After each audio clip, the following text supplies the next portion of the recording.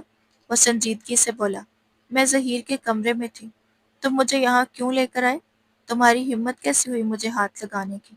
وہ غصے سے چیخی، نیاب مجھے سختی کرنے پر مجبور مت کرو، میں 2 دن سے تمہاری بدتمیزی برداشت کر رہا ہوں، مزید برداشت نہیں کروں گا، اور آج کے بعد اگر تم ظہیر کے کمرے میں گئی تو مجھ سے برا کوئی نہیں ہوگا۔ میں نے وہاں سے ساری تصاویر ہٹا دی ہیں اور کمرے کو لاک لگا دیا ہے۔ اگر زبردستی تمہارے ساتھ ہوئی ہے تو زبردستی میرے ساتھ بھی ہوئی ہے، لیکن میں تو تمہیں قبول کر چکا ہوں، مگر تم جب جب تمہارے قریب آتا ہوں تم مجھے دھتکار دیتی ہو۔ اب میں تمہارے قریب تبھی آؤں گا جب تم خود میرے پاس چل کر آؤ گی۔ جس طرح میں تڑپ رہا ہوں تمہاری غربت کے لیے، اسی طرح تم بھی تڑپو گی، تبھی میں تمہاری طرف پیش قدمی کروں گا۔ وہ غصے سے بیگ اٹھاتا باہر نکل گئی۔ نیاب کتنی دیر تک سر جھکائے آنسو بہاتی رہی۔ جب دل کا بوجھ ہلکا ہوا تو فریش ہو کر باہر آئی تو ریحانہ بیگم گارڈن میں بیٹھی چائے پی رہی تھی۔ نیاب کو دیکھتے ہی وہ مسکرائیں، بیٹا ذرا بیٹھو میرے پاس، مجھے کچھ بات کرنی ہے۔ نیاب خاموشی سے ان کے قریب جا بیٹھی تو ریحانہ بیگم نے کپ میز پر رکھتے ہوئے اس کا ہاتھ تھاما اور نرم لہجے میں بولی کہ بیٹا کبیر سے بدسلوکی نہ کیا کرو، مانتی ہوں کہ غصے کا تیز ہے مگر وہ تمہارا شوہر ہے، اس نے دل سے تمہیں قبول کیا ہے، تم چاہ کر بھی ظہیر کو واپس نہیں لا سکتی۔ بھولنا یقیناً مشکل ہے مگر زندگی یوں ادھوری نہیں گزاری جا سکتی۔ نایاب کا دل جیسے کسی نے کاٹ کر رکھ دیا ہو۔ وہ نظریں جھکائے خاموش رہی تو ریحانہ بیگم نے اس کی نم پلکوں کو دیکھتے ہوئے مزید کہا کہ سوچو، اگر ظہیر زندہ ہوتا تو کیا وہ چاہتا کہ تم اپنی جوانی یوں آنسوں میں بہا دو؟ ہرگز نہیں۔ وہ بھی یہی چاہتا ہے کہ تم آگے بڑھو اور خوش رہو۔ کبیر برا انسان نہیں ہے، اس کی تو آج ظہیر کی ساری تصویریں بھی سمیٹ کر ایک طرف کر دی ہیں تاکہ وہ دیکھ کر تمہیں اذیت نہ ہو۔ جب بھی وہ تمہیں روتا دیکھتا ہے تو دل سے کٹتا ہے۔ بیٹا مجھے یقین ہے وقت کے ساتھ تمہارے دل میں بھی اس کے لیے جگہ بن جائے گی۔ اسے ایک موقع دو، سب ٹھیک ہو جائے گا۔ نیاب خاموش بیٹھی سب سنتی، آنکھوں میں نمی لیے اس کی باتیں اس کے دل کو ہلا گئیں۔ وہ سر پکڑ کر اٹھ گئی اور اپنے خیالوں میں کھو گئی۔ شادی کی رات وہ نشے میں ضرور تھا لیکن پھر بھی قریب نہ آیا۔ وہ مانتی تھی کہ وہ برا انسان نہیں، مگر دل کی بے بسی تھی جو ظہیر کی جدائی پر روتا رہا۔ لیکن اب وہ خود کو بدلنا چاہتی تھی۔ وہ چاہتی تھی کہ کبیر شاہ کو قبول کرے، اسے ایک موقع دے۔ رفتہ رفتہ زندگی اپنے ڈگر پر آنے لگی۔ کبیر صبح دفتر چلا جاتا اور شام کو واپس آ کر کبھی اسے ڈنر پر لے جاتا تو کبھی شاپنگ پر، اور نایاب بھی بدلنے لگی۔ اجنبیت اور سختی کی جگہ وہ اس کی ضروریات کا خیال رکھنے لگا۔ اس کے کپڑے استری کرنا، فائلیں ترتیب دینا، بیگ تیار کرنا اور اس کی پسند کا کھانا اپنے ہاتھ سے بنانا اس کی عادت بنتا گیا۔ وقت گزرتا گیا اور نایاب ظہیر کی یادوں سے نکلنے لگی۔ اب اس کے دل و دماغ پر کبیر شاہ ہی چھایا رہتا۔ وہ دن میں کئی بار اسے میسج کرتا، کبھی پوچھ لیتا کھانا کھایا یا نہیں، کبھی دو لفظ لکھ دیتا، لو یو، مس یو، یا بس ایک دل کا ایموجی بھیج دیتا۔ نیاب یہ سب میسیجز دیکھ کر مسکرا دیتی، دل دھڑکنے لگتا مگر ضد کے مارے جواب نہ دیتی۔ کبیر اس کی خاموشی کو سمجھ کر مسکرا کر ٹال دیتا۔ وہ جانتا تھا کہ محبت زبردستی نہیں ملتی، اس لیے کبھی دباؤ نہ ڈالتا۔ وہ چاہتا تھا کہ نیاب اپنی مرضی سے اس کی طرف بڑھے۔ ہاں اس کی خاموشی اسے کبھی کبھی دکھ ضرور دیتی تھی مگر وہ صبر سے برداشت کرتا۔ شاویلا میں آج مہمانوں کی آمد تو متوقع تھی، اسی لیے ریحانہ بیگم اور نیاب صبح سے ہی کچن میں تیاریوں میں جٹی ہوئی تھی کہ اتنے میں ملازمہ نے آ کر اطلاع دی کہ گیسٹ پہنچ چکے ہیں۔ ریحانہ بیگم نے نایاب کو کہا کہ تم جا کر تیار ہو جاؤ، باقی سب میں سنبھال لوں گی۔ تو وہ اس بات میں سر ہلاتی اوپر کمرے کی طرف چلی گئی۔ اس نے ریڈ اور بلیک کمبینیشن کا وہ ڈریس نکالا جو کبیر نے اپنی پسند سے دیا تھا، مگر نایاب نے کبھی اسے دیکھنے کی زحمت نہیں کی تھی۔ آج وہی پہن کر اسے سرپرائز دینا چاہتی تھی۔ مسکراتی ہوئی وہ واش روم میں داخل ہوئی اور نہا کر نکلی تو اپنے لمبے بال کھلا چھوڑ دیے جو کمر سے نیچے تک لہراتے تھے۔ ہلکا سا میک اپ کیا اور بولڈ ریڈ لپسٹک لگا کر پاؤں میں بلیک ہیلز پہنی، پھر ایک ناز سے گیسٹ روم میں قدم رکھتی کبیر کی جانب بڑھی تو لمحے بھر کے لیے کبیر کا دل رک سا گیا۔ آج وہ بے حد درجہ حسین لگ رہی تھی۔ سب کی نظریں یکدم نیاب پر جم گئی اور وہ سب سے ملتی ہوئی کبیر کے قریب آئی۔ سحر نے حیرت سے پوچھا یہ کون ہے؟ کبیر نے جواب دیا کہ یہ میری بیوی ہے۔ سحر یکدم چونک گئی، بیوی؟ سب ایک دوسرے کی طرف دیکھنے لگے تو کبیر نے وضاحت دی کہ دراصل بڑے بھائی کی اچانک ڈیتھ کے باعث نکاح اور شادی بہت سادگی سے ہوئی تھی، جس میں صرف قریبی لوگ شریک تھے، اس لیے کسی کو زیادہ خبر نہ ہو سکی۔ بہرحال یہ میری مسز نیاب کبیر شاہ۔ یہ کہتے ہی اس نے نیاب کی طرف ہاتھ بڑھایا تو نیاب نے کانپتے ہاتھوں سے مسکراتے ہوئے اس کا ہاتھ تھاما اور وہ اسے اپنے ساتھ بٹھا لیا۔ کچھ دیر بیٹھنے کے بعد نیاب کچن میں لوٹ آئی اور ملازموں کے ساتھ گارڈن میں ٹیبل لگوانے پر کھانے کا انتظام کیا۔ مسز نعمان نے تعریف کی کہ ماننا پڑے گا تمہاری بیوی بہت خوبصورت ہے، تمہارے جیسے ہی ڈھونڈی ہے۔ تو کبیر مسکرا دیا۔ سحر نے چٹکی لیتے ہوئے کہا کہ خوبصورت تو ہے مگر کبیر جتنی نہیں۔ اس کی بات سن کر کبیر نے ضبط سے منٹیاں بھینچ لیں مگر بظاہر مسکراتا رہا، حالانکہ یہ جملہ اسے بالکل پسند نہ آیا۔ کھانے کے دوران سحر جان بوجھ کر کبیر کے قریب ہونے کی کوشش کر رہی تھی اور وہ مہمان ہونے کے باعث خاموشی سے برداشت کرتا رہا۔ نایاب سب دیکھ کر بھی انجان بنی ہوئی تھی مگر حد تب ہوئی جب سحر اس پر گر پڑی۔ نایاب کی آنکھیں بھیگ گئی مگر وہ خاموشی سے برداشت کرتی کھڑی رہ گئی تھی۔ سحر نے معصومیت سے کہا سوری کبیر، میرا پاؤں پھسل رہا تھا۔ تو وہ ہلکا سا مسکرا کر اٹھ کھڑا ہوا اور دوسرے مہمانوں کی طرف متوجہ ہو گیا۔ جبکہ سحر وہاں بھی اس کے پیچھے پیچھے رہی۔ نایاب برداشت نہ کر سکی اور ریحانہ بیگم کے پاس کچن میں آ گئی۔ وہیں ایک طرف بیٹھا کبیر سحر کو سنجیدہ نگاہوں سے دیکھنے لگا اور بولا، سحر مجھے تم سے بات کرنی ہے۔ وہ مسکرا کر بولی، کبیر میں تم سے محبت کرتی ہوں۔ یاد ہے نیو یارک میں ہم کتنے اچھے دوست تھے، لیکن تم نے پاکستان آ کر شادی کر لی اور مجھے بتایا تک نہیں، ورنہ آنکھوں سے کہہ رہی تھی۔ تو کبیر نے سپاٹ لہجے میں جواب دیا کہ ہاں ہم اچھے دوست تھے، مگر میں شادی شدہ ہوں اور میں نے کبھی تمہیں اس نظر سے نہیں دیکھا، نہ کبھی کوئی ایسی بات کی کہ تمہیں لگتا کہ میں تم سے محبت کرتا ہوں۔ تم کرتی ہو تو یہ تمہاری سوچ ہے، لیکن میں تمہارے لیے کبھی وہ جذبات نہیں رکھے، اس لیے خدارا یہ ڈرامہ بند کرو۔ اب تمہیں یہاں سے جانا چاہیے، کھانا کھا چکی ہو، انجوائے بھی ہو چکی ہو، زیادہ تر گیسٹ جا چکے ہیں تو بہتر ہے تم بھی چلی جاؤ، اور آج کے بعد ہو سکے تو مجھے اپنی شکل نہ دکھانا، پلیز مجھے اکیلا چھوڑ دو۔ وہ سنجیدگی سے راستہ دکھا گیا تو سحر پیر پٹکتی وہاں سے نکل گئی۔ کبیر نے ایک ٹھنڈی سانس بھری اور اپنے کمرے میں آ گیا۔ مہمانوں کے جانے کے بعد نایاب بھی خاموشی سے اپنے کمرے میں آئی تو دیکھا کہ وہ لیپ ٹاپ پر کام کر رہا ہے۔ نایاب نے اس کا لیپ ٹاپ ایک طرف رکھا اور خود بیڈ پر آ کر بیٹھ گئی۔ یہ سحر کون تھی؟ تم کب سے اسے جانتے ہو؟ نایاب نے جیسے شک میں ڈوبی ہر بیوی کی طرح سخت اور سنجیدہ لہجے میں پوچھا۔ کبیر نے گہرا سانس لے کر کہا، کوئی نہیں تھی، نیو یارک میں میرے ساتھ کام کرتی تھی، آج کل پاکستان آئی ہوئی ہے اور یہاں بھی میرے ساتھ کام کر رہی ہے، اس سے زیادہ ہمارے درمیان کچھ نہیں ہے۔ وہ یہ کہہ کر نایاب کی طرف دیکھتا ہوا لیپ ٹاپ اٹھانے لگا، مگر نایاب کے اگلے سوال نے اس کے ہاتھ روک دیے۔ پھر وہ تمہارے اتنے قریب کیوں تھی کبیر؟ اور تم نے اسے روکنے کی کوشش کیوں نہیں کی؟ آخر کیوں؟ نایاب کی آواز بھر آئی ہوئی تھی۔ کبیر نے طنزیہ سا مسکرا کر اس کی آنکھوں میں دیکھتے ہوئے کہا، تو تمہیں برا لگا؟ تم تو ہمیشہ کہتی ہو کہ تمہیں میری پرواہ نہیں، تم چاہتی ہو میں تم سے دور رہوں، تمہیں کوئی فرق نہیں پڑتا، تم تو مجھے پسند بھی نہیں کرتی، پھر یہ آنکھوں میں آنسو کیوں؟ فرق کیوں پڑ رہا ہے تمہیں؟